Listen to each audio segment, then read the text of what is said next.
प्रिय छात्र छात्राओं, अब तक मांग की लोच के अंतर्गत हमने जो अध्ययन किया है उसमें मूल्य लोच, आय लोच का अध्ययन किया। अब हम जो अध्ययन कर रहे हैं आज वह है मांग की प्रतिलोच या क्रॉस इलास्टिसिटी ऑफ डिमांड, यानी मांग की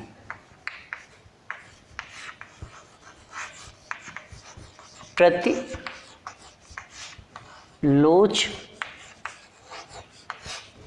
आप इसे आड़ी या तिरछी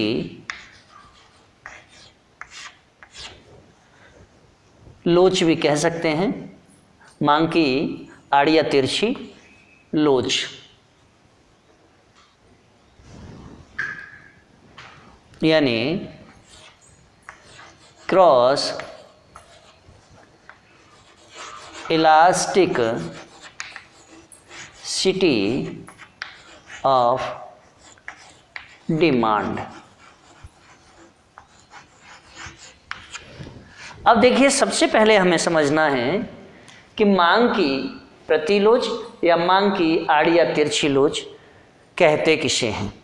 देखिए, विभिन्न वस्तुओं की मांग प्रायः एक दूसरे से संबंधित होती है, जिससे जब एक वस्तु की कीमत में परिवर्तन होता है तो अन्य वस्तु की मांग भी बदल जाती है, जबकि उसकी अपनी मांग स्थिर रहती है। एक अन्य वस्तु की कीमत में परिवर्तन के फलस्वरूप एक वस्तु की मांग में परिवर्तन मांग की प्रतिलोच का द्योतक है या मांग की आड़ी या तिरछी लोच का द्योतक है। मांग की आड़ी या तिरछी लोच की धारणा को हम रेखा चित्रों के माध्यम से स्पष्ट कर रहे हैं। तो देखिए, सर्वप्रथम हम रेखा चित्रों का निर्माण करते हैं।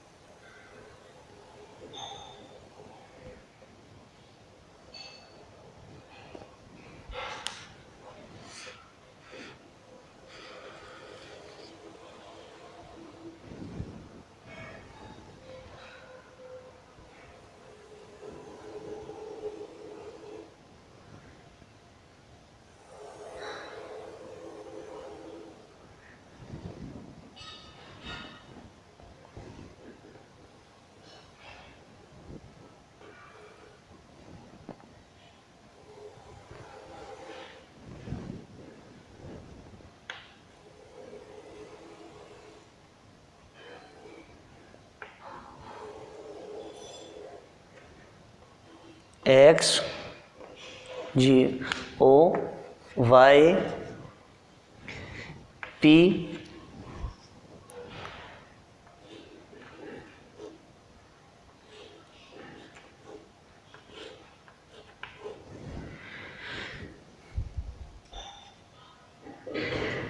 D X D X D X one D X one अथवा dash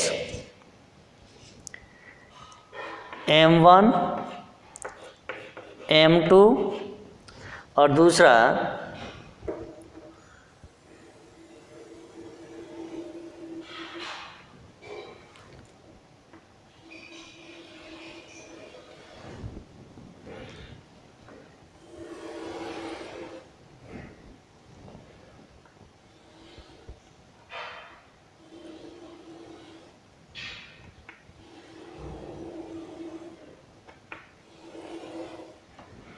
O X Y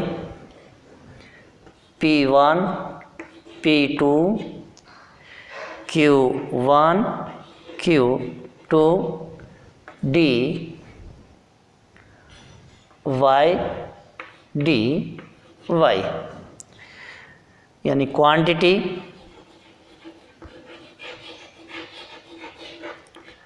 quantity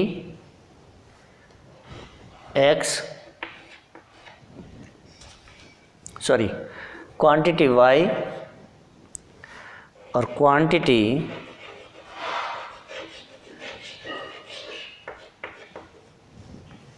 x, price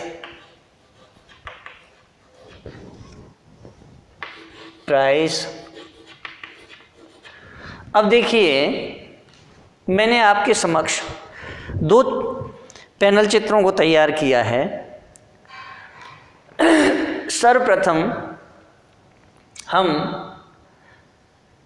रेखा चित्र में बाई वस्तु की मात्रा का निष्कर्ष देखते हैं कि इसका क्या रिजल्ट आता है। उसके बाद हम x की तरफ आएंगे। पहले y का अध्ययन करेंगे, फिर x का अध्ययन करेंगे। तो देखिए, रेखा चित्र में दो वस्तुएं हैं, यानी एक x है और दूसरी y है, जो दोनों के मांग वक्र दिए हुए हैं। प्रारंभ में वस्तु y की कीमत OP1 है, OP1 है, और उसकी जो मांग मात्रा है वह OQ1 के बराबर है। और इसके बाद x वस्तु की कीमत में परिवर्तन हो जाता है या y वस्तु की कीमत में कमी हो जाती है, और y वस्तु की जो कीमत है OP1 से घटकर OP2 हो जाती है। तब उस वस्तु की जो मांग है वह OQ1 से बढ़कर OQ2 हो जाती है।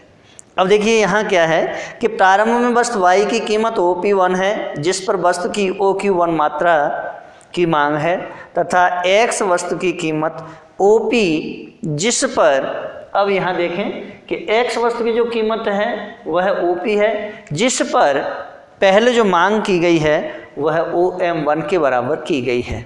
लेकिन x वस्तु की कीमत में परिवर्तन हो जाता है, और जैसे ही परिवर्तन में कीमत में परिवर्तन होता है वैसे ही उसका कीमत रेखा जो dx है वह विवर्तित हो जाती है, और नई कीमत रेखा dx बन जाती है, या dx1 हो जाती है, जिसमें उपभोक्ता OM1 की अपेक्षा OM2 मात्रा के बराबर क्रय करता है। अब देखिए किताबी भाषा में क्या है, जिस पर वस्तु की OQ1 मात्रा की मांग है तथा वस्तु x की कीमत OP, जिस पर वस्तु x की OM1 मात्रा मांगी जाती है। अब कल्पना कीजिए कि वस्तु y की कीमत OP1 से घटकर OP2 हो जाती है। परिणाम स्वरूप वस्तु y की मांग मात्रा OQ से बढ़कर OQ2 हो जाती है। वस्तु x का मांग वक्र dx बनाते समय यह कल्पना की गई थी कि अन्य वस्तुओं यानी y वस्तु की कीमतें स्थिर रहती हैं, उनमें कोई परिवर्तन नहीं होता है। अब वस्तु y की कीमत कम हो गई है और उसकी जो मांग मात्रा है वह बढ़ गई है, तो यह स्वाभाविक है कि इसका प्रभाव वस्तु x की मांग पर पड़ेगा। यदि वस्तु x की स्थानापन्न है, यानी एक दूसरे की स्थानापन्न वस्तुएं हैं, तब क्या होगा, तो वस्तु y की कीमत घटने के कारण इसकी जो मांग मात्रा है कि बढ़ने से वस्तु x का मांग वक्र बाईं ओर को विवर्तित हो जाएगा, जिससे वस्तु x की मांग कम हो जाएगी। और इसका कारण यह है कि जब किसी वस्तु की मांग मात्रा बढ़ती है तो उसकी स्थानापन्न वस्तु का सीमांत तुष्टि गुण घट जाता है, जिससे स्थानापन्न वस्तु का समस्त सीमांत तुष्टि गुण वक्र यानी मार्जिनल यूटिलिटी कर्व बाईं ओर सरक जाता है। तो dx बाईं ओर विवर्तित होकर के dx डैश या dx1 हो जाता है, और यह विवर्तित हो गया है। रेखा चित्र में वस्तु y की कीमत के OP1 से घटकर OP2 हो जाने पर वस्तु x की जो मांग वक्र है dx से बदलकर dx1 हो गया है, जिससे कीमत OP पर वस्तु x की पूर्व से कम मात्रा यानी OM2 मात्रा अब खरीदी जा रही है। स्पष्ट है कि वस्तु x की M1 M2 मात्रा के स्थान पर वस्तु y की Q1 Q2 मात्रा का प्रयोग किया गया है, किंतु वस्तु x वस्तु y की स्थानापन्न ना होकर उसकी पूरक वस्तु है, तो अगर पूरक वस्तु है तो वस्तु y की कीमत के घटने और उसकी मांग मात्रा बढ़ने से वस्तु x की मांग में भी वृद्धि होती है, जिससे वस्तु x का मांग वक्र बाईं ओर को विवर्तित होता है। इसका कारण यह है कि किसी वस्तु की कीमत घटती है तो उसकी मांग मात्रा बढ़ती है तथा उसकी पूरक वस्तु का सीमांत तुष्टि गुण बढ़ जाता है, जिससे उसका समस्त मांग वक्र दाईं ओर को सरक जाएगा। वस्तु x के मांग वक्र के दाईं ओर विवर्तित होने से कीमत OP पर उसकी जो मांग है वह पहले से अधिक होगी। यह ध्यान देने योग्य है कि मांग की प्रतिलोच के अंतर्गत एक वस्तु की कीमत परिवर्तन से अन्य वस्तु की मांग मात्रा में परिवर्तन होता है। अब देखिए, जब मांग मात्रा में परिवर्तन हो जाता है तो फिर क्या होता है, तो अब देखते हैं मांग की प्रतिलोच की जो माप है वो कैसे होती है। तो चलिए अब हम इसकी माप को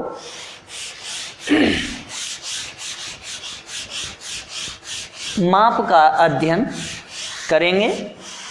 देखिए,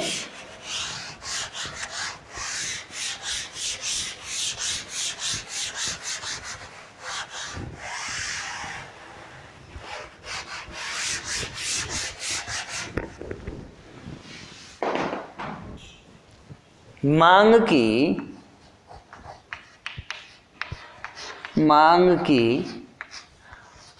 आड़ी या तिरछी और ब्रैकेट में प्रति लोच और लोच। अब देखिए, मांग की आड़ी या तिरछी जो लोच है या मांग की प्रतिलोच है जो है उसकी जो माप है वह क्या कैसे होती है, माप।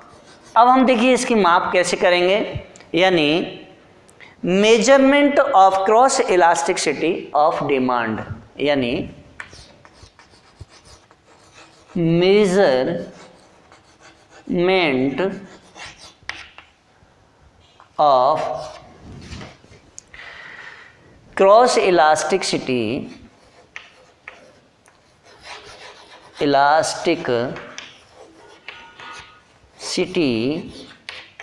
Of demand. अब देखिए यहाँ मांग की आड़ी या तिरछी लोच की जो माप है वो कैसे की जाती है। तो सबसे पहले हमें समझना है कि मांग की आड़ी या तिरछी लोच की जो माप है वो की कैसे जाती है। देखिए, वस्तु y की कीमत के घटने से वस्तु x की मांग मात्रा जब बढ़ती है तो मांग की प्रतिलोच के गुणांक की वस्तु x की मांग मात्रा में सापेक्ष अथवा आनुपातिक परिवर्तन को वस्तु y की मांग मात्रा में सापेक्ष अथवा आनुपातिक परिवर्तन से विभाजित करके ज्ञात किया जा सकता है, जो हम पहले से करते आ रहे हैं, चाहे वह मूल्य लोच हो या आय लोच हो या आड़ी या तिरछी लोच हो। तो देखिए कैसे ज्ञात करते हैं, वस्तु x की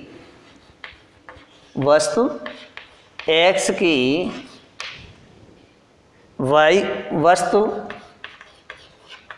y के लिए प्रतिलोच प्रतिलोच बराबर क्या होता है, x वस्तु की मांग मात्रा में, x वस्तु की मांग मात्रा में आनुपातिक परिवर्तन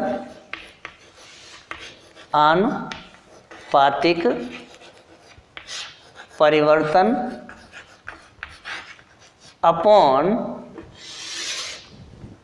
क्या है, वस्तु y की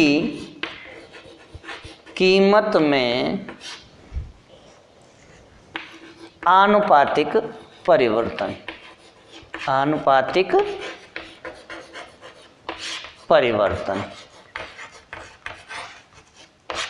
अर्थात क्या होगा, अथवा देखिए क्या होगा, ई C equal to E C यानी इलास्टिसिटी ऑफ क्रॉस या क्रॉस इलास्टिसिटी, तो E C equal to delta Q X upon delta P Y upon P Y equal to delta Q X upon Q X divide by delta P Y upon P Y. अब देखिए इसे solve करते हैं।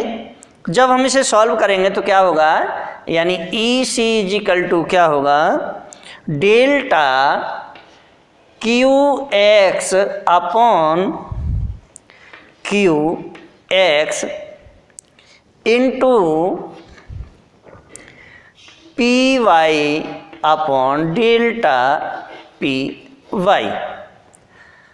अब वापस यानी E C equal to क्या होगा, delta Q X upon delta P Y into delta यानी P Y upon Q X. अब देखिए ये आपका सूत्र निकल के आ गया, यानी इलास्टिसिटी ऑफ क्रॉस या cross elasticity of demand equal to क्या होगा, delta Q X upon delta P Y into P Y upon Q X. अब देखिए यहाँ क्या है, यानी ई सी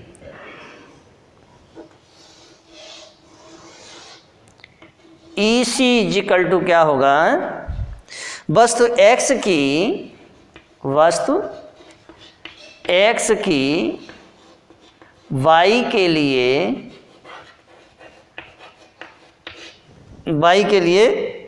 मांग की प्रतिलोच।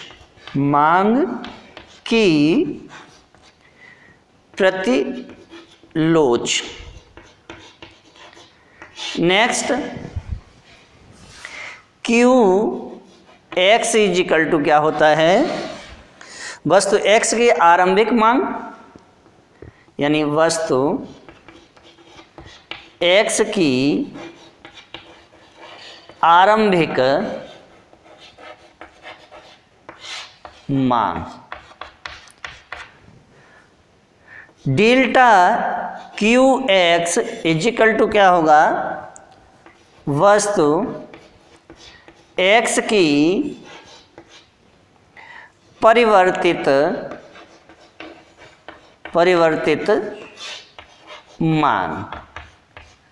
मांग मात्रा। अब देखिए पी वाई इजिकल टू क्या होगा, वस्तु y की आरंभिक कीमत, delta P Y equal to क्या होगा, वस्तु y की कीमत में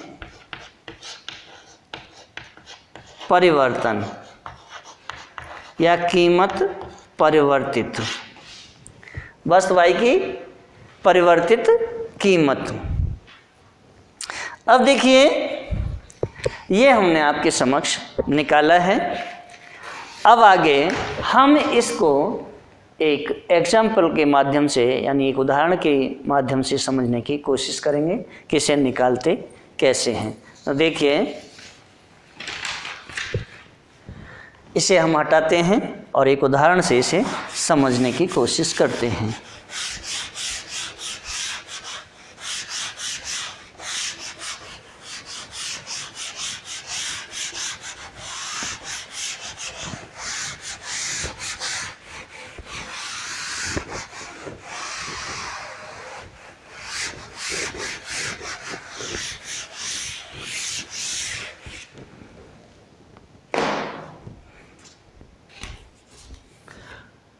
यदि कॉफ़ी की कीमत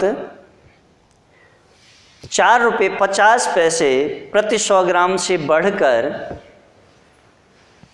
5 रुपये प्रति 100 ग्राम हो जाए तो उपभोक्ता द्वारा चाय की मांग 6000 ग्राम से बढ़कर 7000 ग्राम हो जाए तो चाय कॉफ़ी के लिए प्रति लोच ज्ञात करनी है। यानी कॉफ़ी की कीमत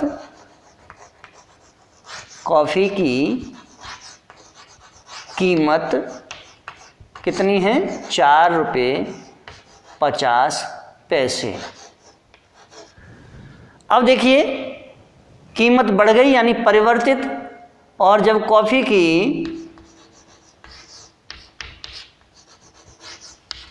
परिवर्तित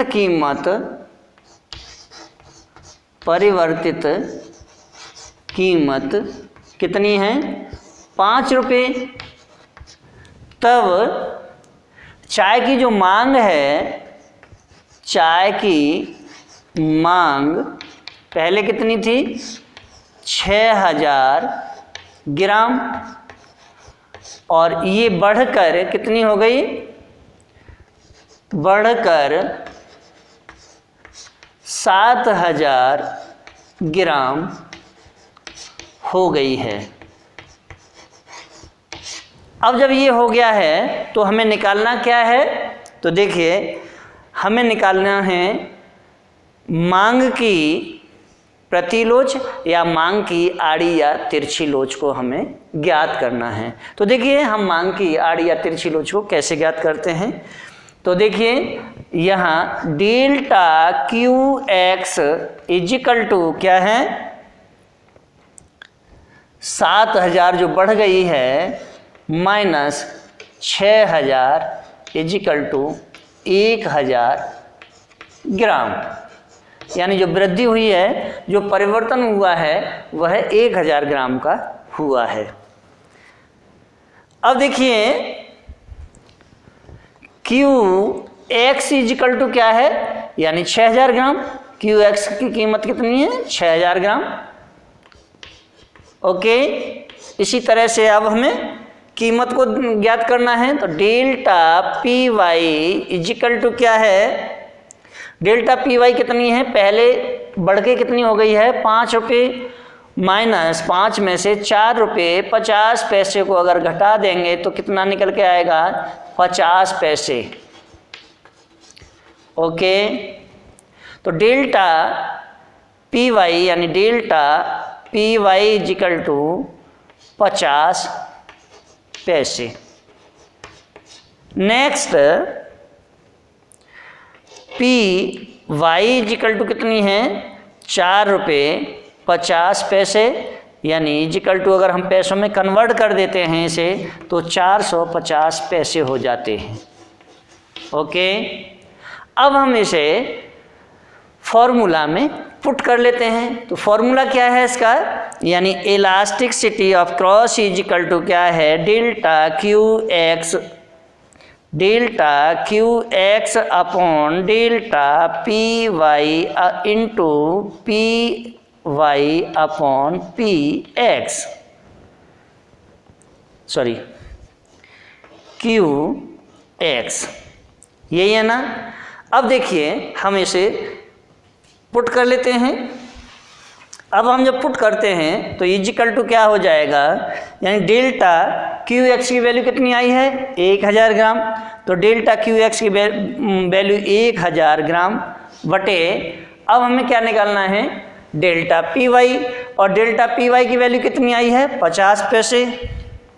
तो देखिए 50 पैसे गुणा, अब यहाँ देखें कि पी वाई की जो कीमत है वो कितनी थी 450 पैसे, यानी 450 बटे 6000, 6000 क्या है क्यू एक्स।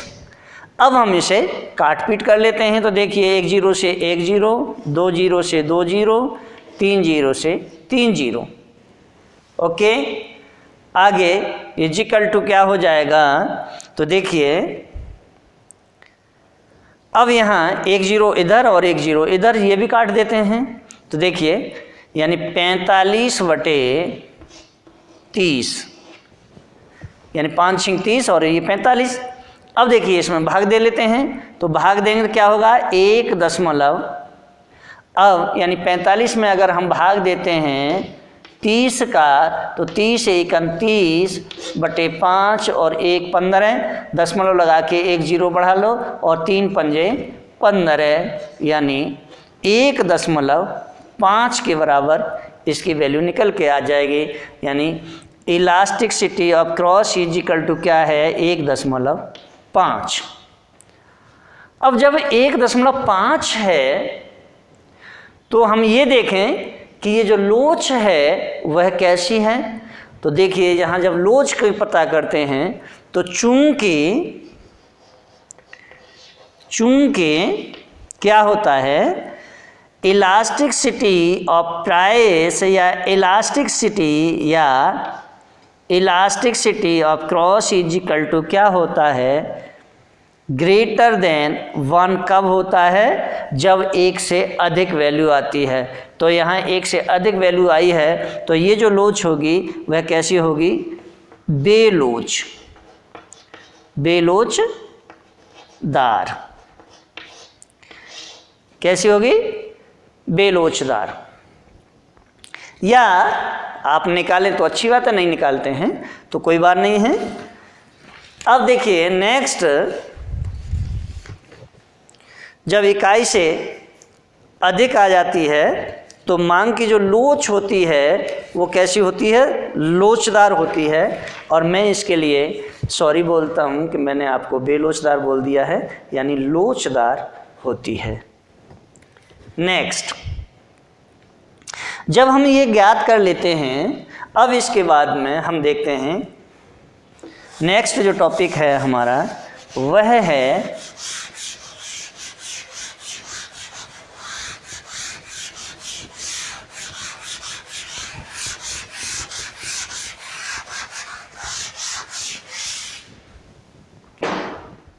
अब देखिए मांग की प्रतिलोच स्थानापन्न। मांग की प्रतिलोच स्थानापन्न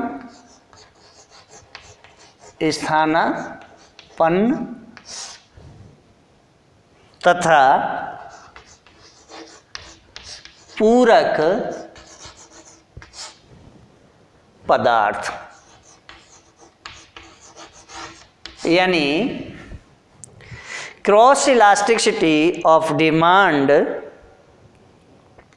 सब्स्टिट्यूट्स एंड कॉम्प्लीमेंट्री गुड्स। अब देखिए मांग की प्रतिलोच स्थानापन्न तथा पूरक जो पदार्थ हैं उसे हम ज्ञात कैसे करते हैं। तो सर्वप्रथम देखेंगे जब दो वस्तुएं एक दूसरे की स्थानापन्न होती हैं तो एक वस्तु की कीमत के बढ़ने पर अन्य वस्तु की मांग में वृद्धि होती है।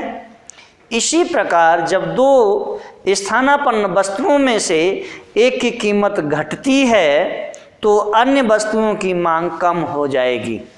अतएव दो स्थानापन्न वस्तुओं के बीच मांग की प्रतिलोच धनात्मक होती है। मांग की प्रतिलोच कैसी होती है? धनात्मक होती है। इसके विपरीत दो वस्तुएं एक दूसरे की अगर पूरक यानी कॉम्प्लीमेंट्री हैं तो एक वस्तु की कीमत बढ़ने पर दूसरी वस्तु की मांग में कमी हो जाती है या कमी हो जाएगी, तथा एक वस्तु की कीमत में कमी होने पर दूसरी वस्तु की जो मांग है वह बढ़ जाएगी। अतः पूरक वस्तुओं के मध्य मांग की प्रतिलोच ऋणात्मक होती है, यानी पूरक के मध्य मांग की लोच ऋणात्मक होती है और स्थानापन्न वस्तु में धनात्मक होती है। पूरक में ऋणात्मक, स्थानापन्न में धनात्मक। मांग की प्रतिलोच पर आधारित वर्गीकरण के अनुसार दो वस्तुएं स्थानापन्न होती हैं जब उनके मध्य प्रतिलोच यानी आड़ी या तिरछी लोच धनात्मक होती है, और वे पूरक तब होती हैं यदि उनमें प्रतिलोच ऋणात्मक होती है।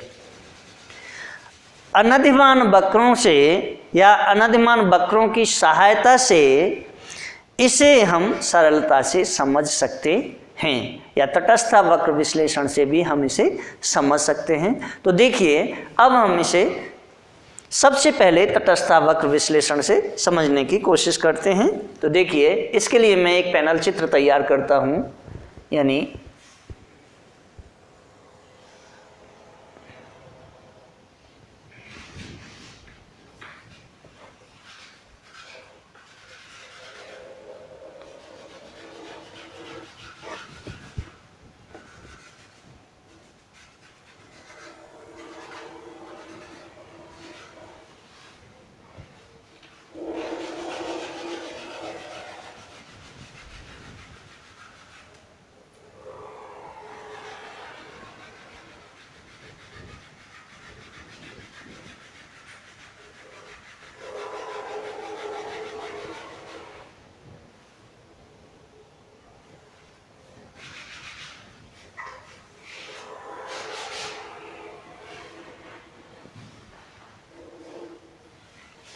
एक्स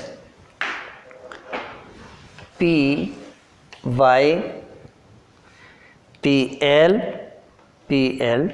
2 या PL1। अब देखिए,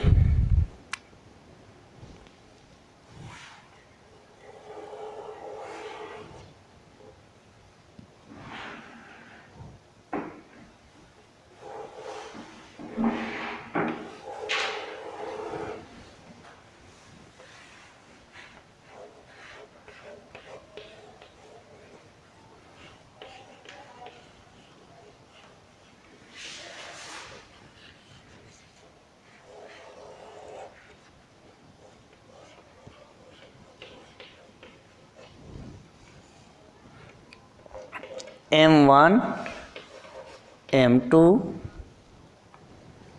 और यहाँ देखिए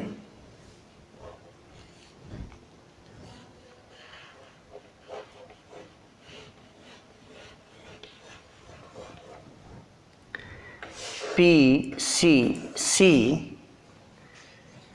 और ये IC2 IC1, ये है आपका N1 N2।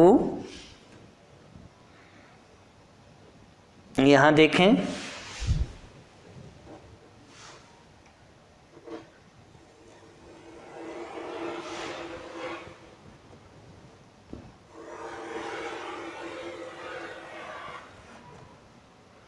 ये X मूल बिंदु O L1 या L1 P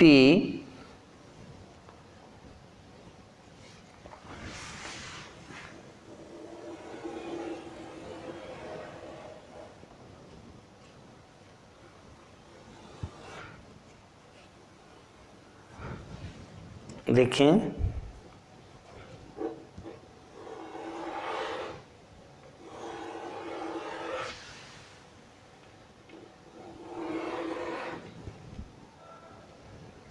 यहाँ देखते हैं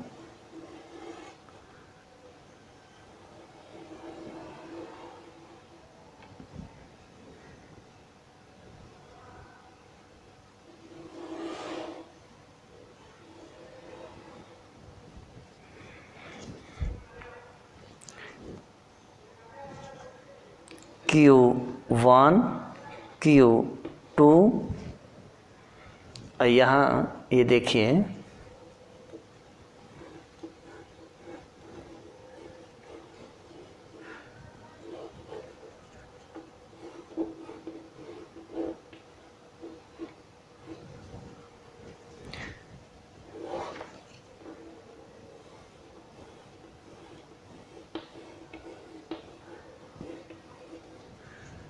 PCC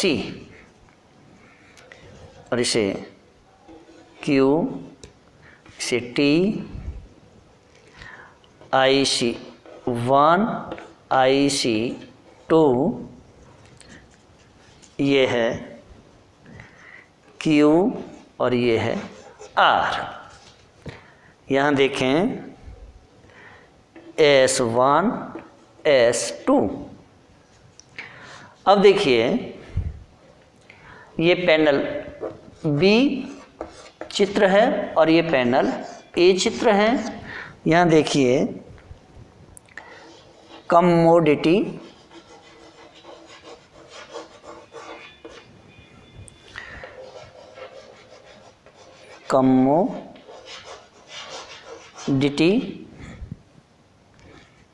यानी X commodity Y commodity Y. अब इसे समझना है अपने को। देखिए जो मैंने पैनल चित्र तैयार किया है, इस पैनल चित्र में आप देख रहे हैं एक पीसीसी वक्र ऊपर की ओर यानी नीचे से ऊपर की ओर जा रहा है, एक लंबवत हो रहा है। यहाँ देखें रेखा चित्र ए में जिसमें अक्ष x पर वस्तु x तथा y पर वस्तु y की जो मात्रा को दर्शाया गया है, तो वस्तु x तथा y की कीमतें तथा उपभोक्ता की जो मुद्रा आय दी हुई होने पर कीमत रेखा PL है। PL पहली कीमत रेखा क्या है? PL तथा उपभोक्ता तटस्थ वक्र IC1 के Q बिंदु पर संतुलन की अवस्था में है, जहां वस्तु x की OM1 मात्रा तथा वस्तु y की ON1 मात्रा क्रय कर रहा है। कल्पना कीजिए कि वस्तु x की कीमत घट जाती है और जिससे कीमत रेखा परिवर्तित होकर PL से PL1 हो जाती है, PL से PL1 हो जाती है। अब कीमत रेखा PL1 पर उपभोक्ता का जो तटस्थ वक्र है वह IC2 के R बिंदु पर संतुलन में है, जिस पर संतुलन बिंदु Q की तुलना में दोनों वस्तुओं यानी x और y की अधिक मात्रा क्रय कर रहा है। वस्तु x की कीमत में या कीमत घटने से वस्तु y की मांग में वृद्धि वस्तु y की अधिक मात्राएं क्रय कर रहा है, या ये कहें कि वस्तु x की कीमत घटने से वस्तु y की मांग में वृद्धि वस्तु y पर उत्पन्न आय प्रभाव प्रतिस्थापन प्रभाव की अपेक्षा अधिक शक्तिशाली होने के कारण अब कल्पना हम करें कि दो वस्तुएं x तथा y वे वस्तु गिफिन वस्तु हैं, यानी x वस्तु को हमने गिफिन मान लिया, यानी हीन वस्तु मान लिया तथा y वस्तु को हमने श्रेष्ठ मान लिया है। और जब ये स्थिति आ जाती है कि एक वस्तु यानी x वस्तु को हमने हीन माना है और y वस्तु को श्रेष्ठ माना है, तब क्या होता है, तो रेखा चित्र B में x और y वस्तुओं की जो कीमतें हैं तथा उपभोक्ता की जो आय दी हुई होने पर कीमत रेखा PL है और इससे उपभोक्ता का जो तटस्थ वक्र है वह IC1 के बिंदु Q पर संतुलन में है। वह गिफिन वस्तु x की OG1 मात्रा जो मैंने Q लिखा है इसे OG भी लिख सकते हैं आप, G1 और G2, OG1 मात्रा तथा वस्तु y की OS1 मात्रा क्रय कर रहा है।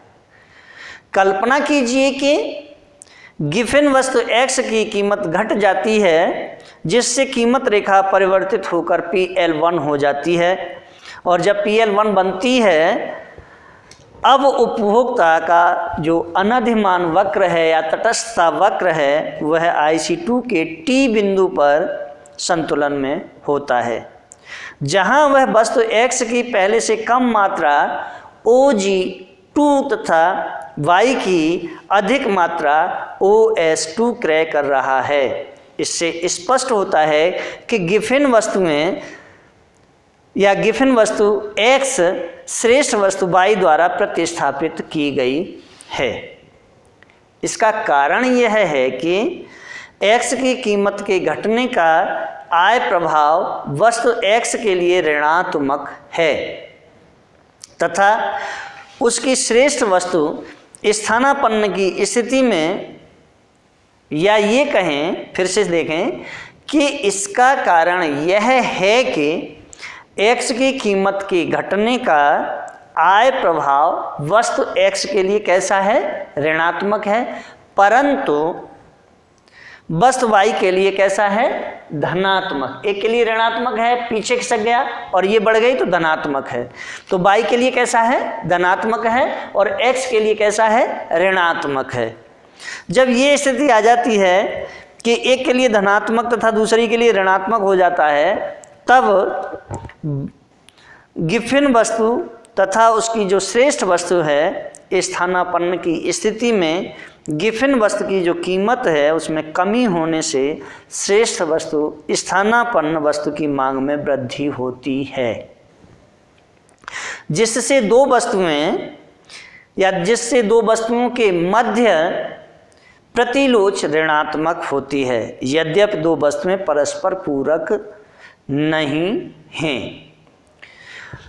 यहीं देखें, एक प्रोफेसर हैं रायन, प्रोफेसर रायन लिखते हैं कि जबकि वे वस्तुएं जिनमें मांग की प्रतिलोच धनात्मक है स्थानापन्न वस्तुएं मानी जा सकती हैं, किंतु वे वस्तुएं जिनमें प्रतिलोच ऋणात्मक है यह आवश्यक नहीं है कि वे दैनिक जीवन में परस्पर वस्तुएं हों।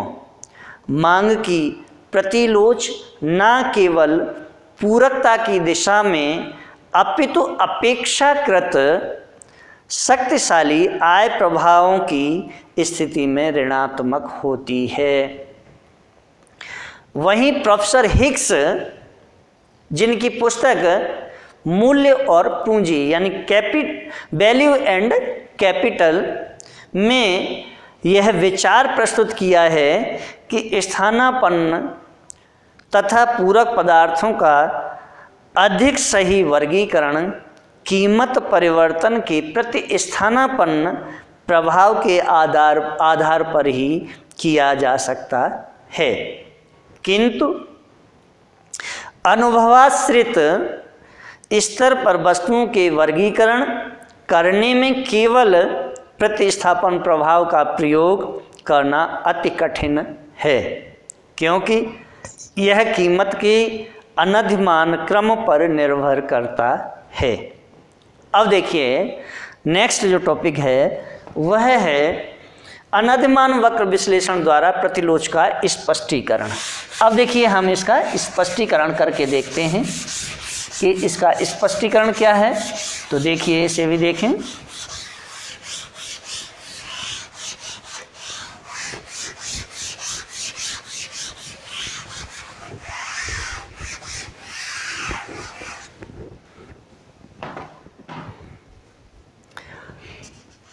तटस्थता वक्र विश्लेषण द्वारा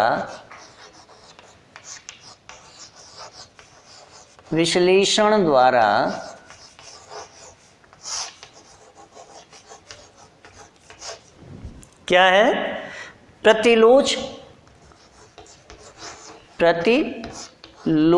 का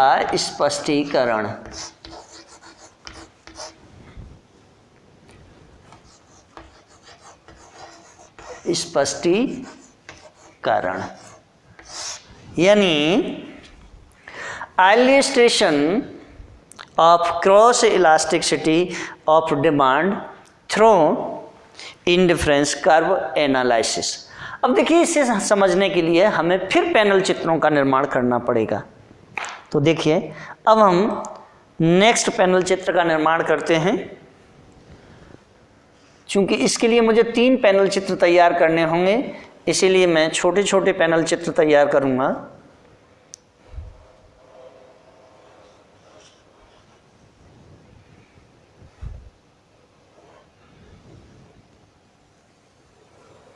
तीन चित्रों का निर्माण करना है मुझे और कोशिश करेंगे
IC1, IC2, X, L, L1, O, Y, P, N1, N2। यहाँ देखेंगे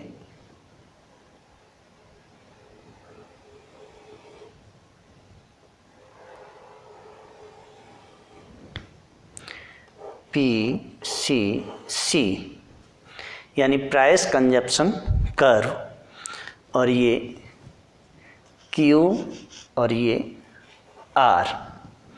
नेक्स्ट देखें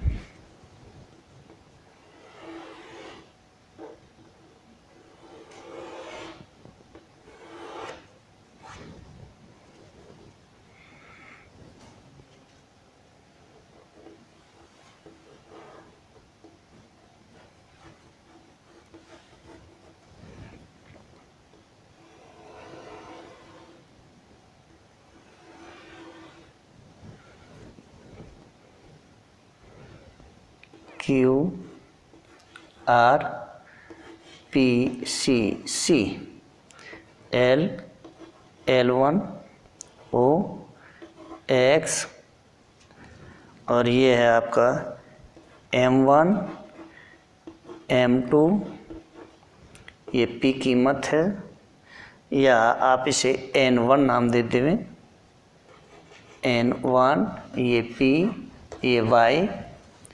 नेक्स्ट देखेंगे, नेक्स्ट है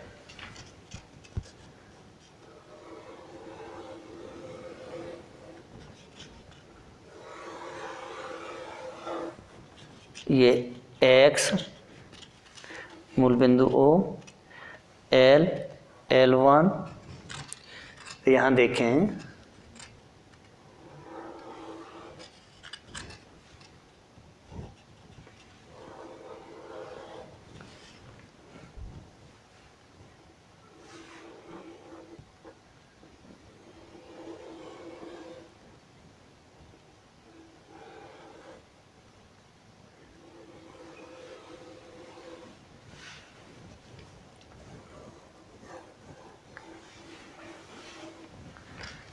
P C C, यहाँ देखें N1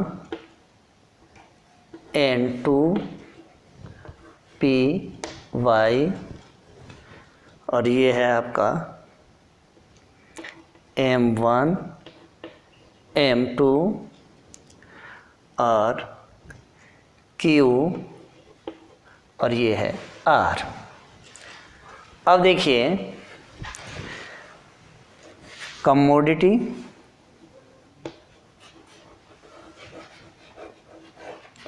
X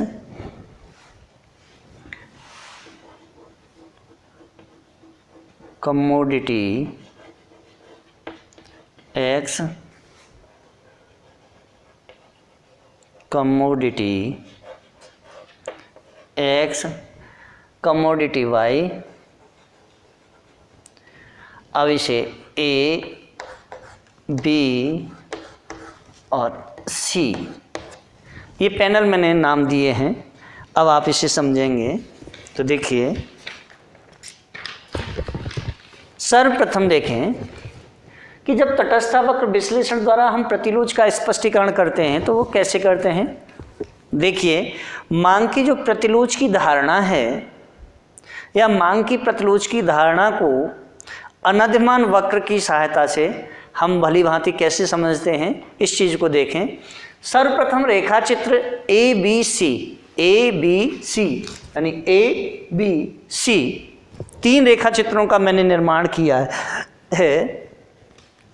अब आप देखेंगे कि तटस्था वक्रों की जो आकृतियां हैं वह कैसी हैं, भिन्न भिन्न हैं। एक का ऐसे पीसीसी वक्र है, एक का लंबवत है और एक का आगे की बढ़ता हुआ, यानी मूल बिंदु से आगे की ओर बढ़ता हुआ है। अब देखेंगे कि जब ये भिन्न भिन्न हैं तो तटस्था वक्रों की जो आकृतियां हैं वो 2 वस्तुओं के मध्य, उपभोक्ताओं के मध्य या उपभोक्ताओं के अनधिमान क्रम को दर्शाती हैं। 2 वस्तुओं की कीमतें तथा उपभोक्ताओं की आय दी हुई होने पर रेखा चित्र ए में प्रारंभ में या आरंभ में कीमत रेखा PL है या PL, अगर मैं इसे 1 करूं तो कोई दिक्कत नहीं, PL है। कल्पना कीजिए कि वस्तु X की कीमत घट जाती है जबकि वस्तु Y की कीमत तथा उपभोक्ता की जो आय है वह स्थिर रहती है, यानी इन दोनों में कोई परिवर्तन नहीं होता है। वस्तु X की कीमत घट जाती है और जब वस्तु X की कीमत घट जाती है तो क्या होता है, वस्तु Y की कीमत तथा उपभोक्ता की जो आय है वह स्थिर है।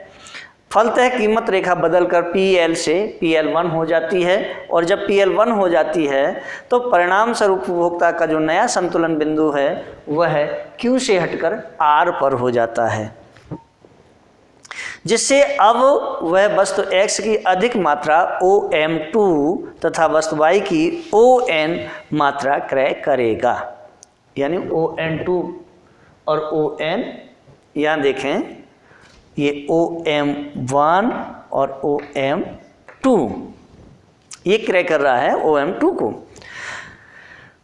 स्पष्ट है कि वस्तु X की कीमत घटने से वस्तु Y की मांग घट गई है। रेखाचित्र ए से स्पष्ट है कि स्थिति के अनुसार X और Y की प्रतिलोच धनात्मक है। जब वस्तु Y की वस्तु X से मांग की प्रतिलोच धनात्मक होती है तो क्या होता है, तो कीमत उपभोग वक्र यानी PCC या प्राइस कंजप्शन कर्व नीचे की ओर झुका हुआ होता है, नीचे की ओर झुका हुआ होता है। अब देखें रेखाचित्र बी। तो रेखाचित्र बी में प्रारंभ में कीमत रेखा PL है और उपभोक्ता का तटस्थ वक्र I से 1 के बिंदु Q पर संतुलन में है। वस्तु X की कीमत गिरने से जबकि Y की कीमत तथा उपभोक्ता की जो आय है वह स्थिर है, उसमें कोई परिवर्तन नहीं किया है। कीमत रेखा परिवर्तित होकर PL से PL1 हो जाती है और जब PL1 हो जाती है और उपभोक्ता का जो तटस्थ वक्र है वह IC2 से के बिंदु R पर संतुलन में होता है। रेखा चित्र में वस्तु X की कीमत गिरने से वस्तु Y की मांग तो बढ़ गई है, परंतु वस्तु की मांग में कोई परिवर्तन नहीं हुआ है। अतः यहाँ पर वस्तु X की वस्तु Y के लिए प्रतिलोच शून्य है यानी 0 है, और यह ध्यान देने योग्य है कि वस्तु Y की वस्तु X से मांग की प्रतिलोच शून्य होने की स्थिति में कीमत उपभोग वक्र यानी प्राइस कंजप्शन कर्व PCC समानांतर सरल रेखा होता है, जो समानांतर सरल रेखा के मुताबिक बनाया है। अब देखिए रेखाचित्र C में वस्तु की कीमत घटने पर फलतः उपभोक्ता का जो संतुलन है बिंदु Q से R हो जाने से X तथा Y दोनों वस्तुओं की जो मांग है उसमें वृद्धि होती है और वस्तु X की कीमत घटने से वस्तु Y की मांग में भी वृद्धि होती है। वस्तु X तथा Y की मांग में प्रतिलोच ऋणात्मक है।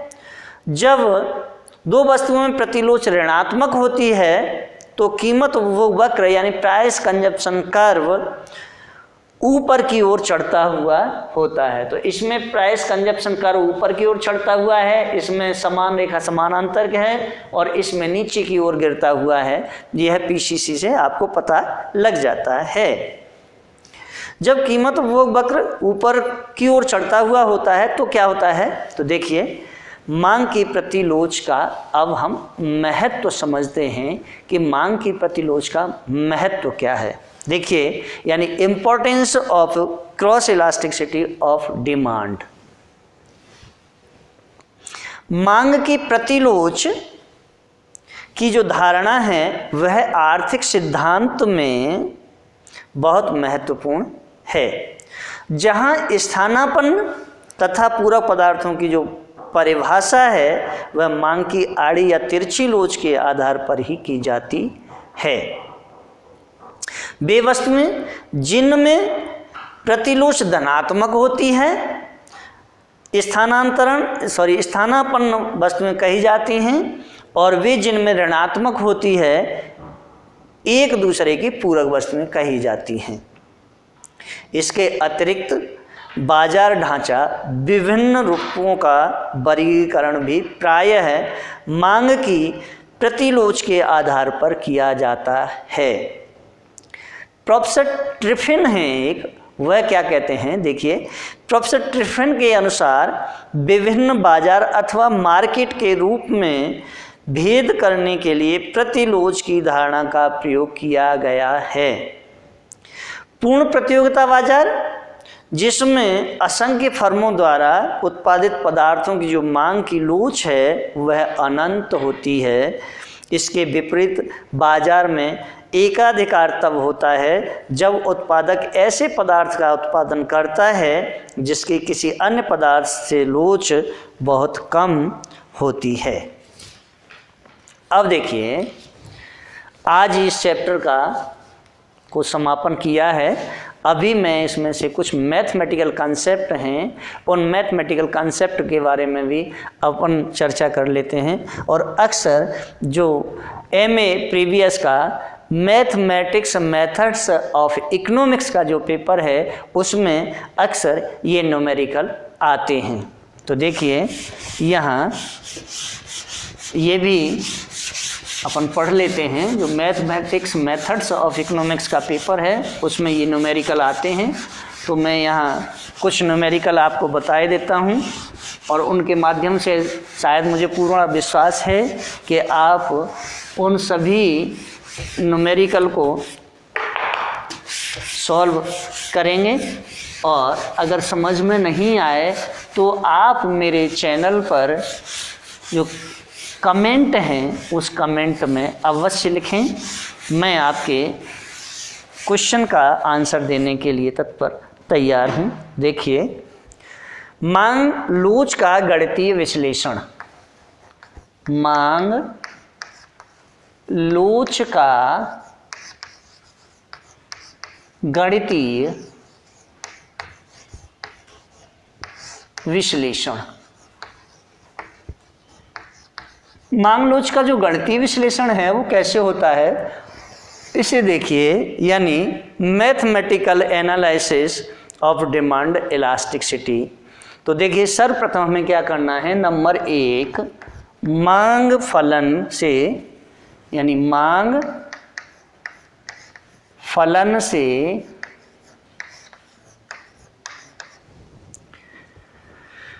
मूल्य लोच की गणना।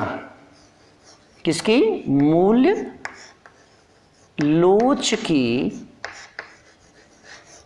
गणना। अब मांग फलन से मूल्य लोच की जो गणना है वो कैसे करते हैं, तो देखिए, चल इसे भी समझाते हैं, यानी calculating price elasticity from A demand function.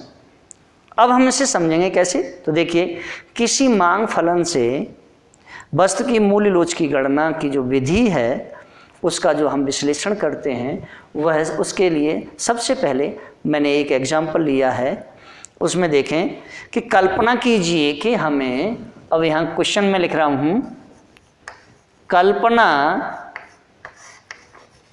कीजिए कि हमें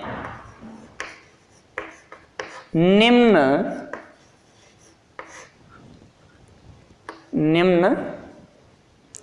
मांग फलन दिया हुआ है। मांग फलन दिया हुआ है। तो देखिए, हमें क्या दिया हुआ है, यानी क्यू डी इजिकल टू 600 ऋण 4p। यदि वस्तु की कीमत यदि वस्तु की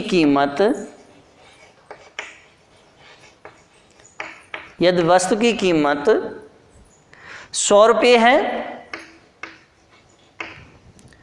तो उसकी मांग की मूल्य लोच, तो उसकी मांग की मूल्य लोच ज्ञात कीजिए। मूल्य लोच ज्ञात कीजिए। अब हमें ये निकालना है। तो देखिए, सबसे पहले हम क्या करें, Q D equal to 600 minus 4p। अब हमें इसे सॉल्व करना है। जहाँ देख रहे हैं वस्तु की जो कीमत है वो 100 रुपये दी है और क्यू डी की कीमत 600 है, 4p के बराबर है।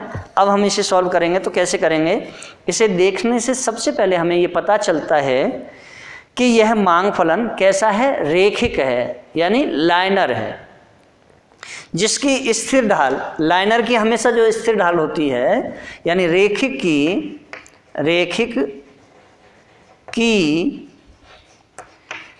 स्थिर ढाल क्या होती है, रेखिक की स्थिर ढाल यानी delta Q upon delta P, या आप इस तरह से भी लिख सकते हैं कि D Q upon D P, इस तरह से भी आप लिख सकते हैं, ये भी डेल्टा का सूचक है, ये भी डेल्टा ही है। तो डेल्टा पी माइनस, आप इस तरह से लिख लें चाहे इस तरह से लिख लें, बात एक ही है, -4। अब देखिए किसके समान है, यह स्थिर ढाल के समान है।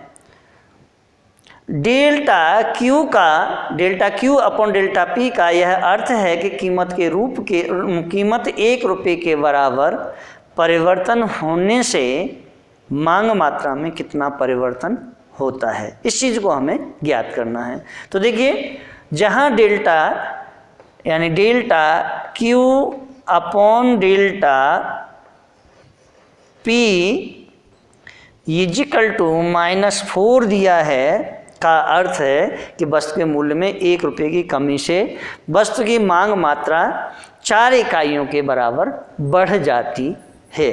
और जब ये 4 इकाइयों के बराबर बढ़ जाती है तो देखिए उपर्युक्त मांग फलन में वस्तु की जो कीमत दी हुई है वह वस्तु की कीमत कितनी दी है, 100 रुपये के बराबर। 100 रुपये के बराबर उसने कीमत दी है। और जब ये 100 रुपये के बराबर कीमत दी है तो हमारे पास है क्या, यानी Q D equal to 600 minus 4 into 100 और निकाल लीजिए क्यू डी इजिकल टू यानी 600 ऋण 400 बराबर 200। अब हमारे पास यानी क्यू डी की वैल्यू आ गई और क्यू डी की वैल्यू कितनी आ गई, 200। तो क्यू डी इजिकल टू कितना है, 200। अब चलिए जब ये वैल्यू हमने निकाल ली है तो अब हम आगे देखते हैं कि क्या करना है। यहाँ देखिए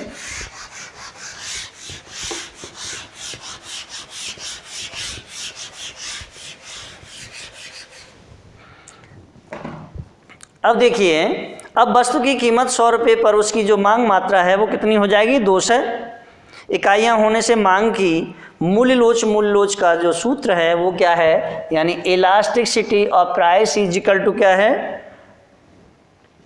डेल्टा यानी D Q is upon D P into P upon Q. और जब ये दिया हुआ है तो यहाँ देखें delta Q upon delta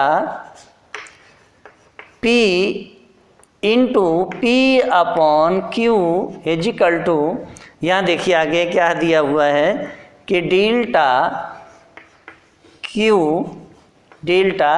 Q upon delta P equal to -4, P equal to 100 यानी 100 रुपये और Q D इजिकल टू कितना दिया है, 200 रुपये। और जब हमें ये तीनों चीज़ें मिल गई हैं तो अब हमें क्या करना है, केवल सूत्र में लगाना बाकी है। तो देखिए अब क्या करना है कि elasticity of price equal to delta Q upon delta P equal to -4 गुणा, अब बचा क्या, P और Q। तो P Q की वैल्यू मैं रख दूं, P की वैल्यू कितनी है 100 और Q की वैल्यू कितनी है 200। और जब ये 100 और 200 आ गई है तो क्या कर दें, इस जीरो से इस जीरो को उड़ा दें, इससे इसे उड़ा दें, बचे कितना, यानी 4 × 4/2 बराबर 2, ये आ गया। अब जब ये 2 आया है तो कौन सा आया है, माइनस का, कैसा, माइनस का। तो elasticity of price is equal to -2, ये वैल्यू इसकी निकल के आ गई है। इसी तरह से अब यहाँ देखें कि यदि मूल्यलोच के ऋणात्मक चिन्ह का अभिप्राय यह है कि कीमत और मांग मात्रा में विलोम संबंध पाया जाता है। मूल्यलोच का -2 का होने का अर्थ यह है कि वस्तु की कीमत 1% कम होने से उसकी जो मांग मात्रा है वह 2% बढ़ जाती है, तथा वस्तु की कीमत में 1% वृद्धि करने पर उसकी जो मांग मात्रा है वो 2% कमी हो जाएगी।